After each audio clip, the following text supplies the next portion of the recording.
Always tracking, always alerting. This is Next Weather. I'm in the FPL Next Weather Sphere, meteorologist Dave Warren, and our Next Weather radar. Quiet this evening. The dry air is overhead, looking for anything that could try to cool things off, and all we're getting is a little breeze trying to develop along the Gulf Coast. That's the cooler air. Mainland Monroe, not many people there to enjoy it, but it is slightly cooler with that southeast breeze. Smoke from a fire in inland Palm Beach County continues just to drift off to the northwest. That southeast breeze will continue overnight tonight. Temperatures have climbed into the mid-90s. They're still at 90.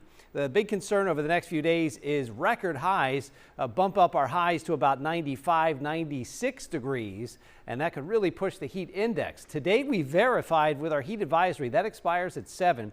We had a heat index feels like temperature 105 for at least 3 hours.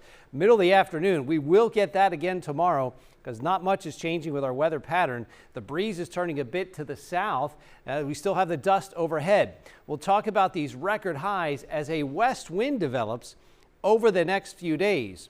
Tomorrow, the Next Weather rain tracker just picks up the dust. There's not much in the way of rain. There could be a stray shower over the interior. Still have that stronger southeast to south wind, so we will climb into the mid-90s, but I think the heat index will still be right about 105 to 106 or 7 by the middle of the afternoon. Now, from tomorrow to Tuesday, a west wind develops, and when you get a west wind and not much activity, in fact, no rain forecast, you get that heat pushed right up against the East Coast.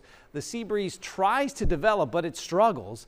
So this area here, especially once you get away from the coast, not far, that could be heat index values climbing up to about 110. So this is something that the National Weather Service and we will continue to monitor. Heat advisory likely for this week. The question is, does it get up to 110 for 2 hours? That would be an excessive heat warning. That'll be close Tuesday and Wednesday. Again, you have to work around the heat. Right middle of the afternoon is when we see that highest heat index. Now the heat related risk, watch how the red area just expands and goes right up against the coast.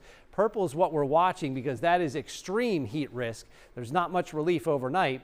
So it's still Tuesday to Wednesday. It's staying up into Palm Beach County, but the entire metro area, that area of heat risk just expands. Finally, we start to get that east breeze coming back. That's not until the end of the week. That's when we could start to see some relief with showers and storms and slightly cooler temperatures coming in from the southeast. We'll keep an eye on the tropics of wave trying to come off of Africa, but still no development is expected over the next 7 days. The dust that is overhead dominates the Atlantic. It does start to thin out. You'll see that in the Next Weather 7-day forecast because we start to put showers back in the forecast. Will take away that hazy sunshine. Hottest part of the week early this week, but we'll keep it above 90 with more showers and storms Thursday, Friday, Saturday, and Sunday.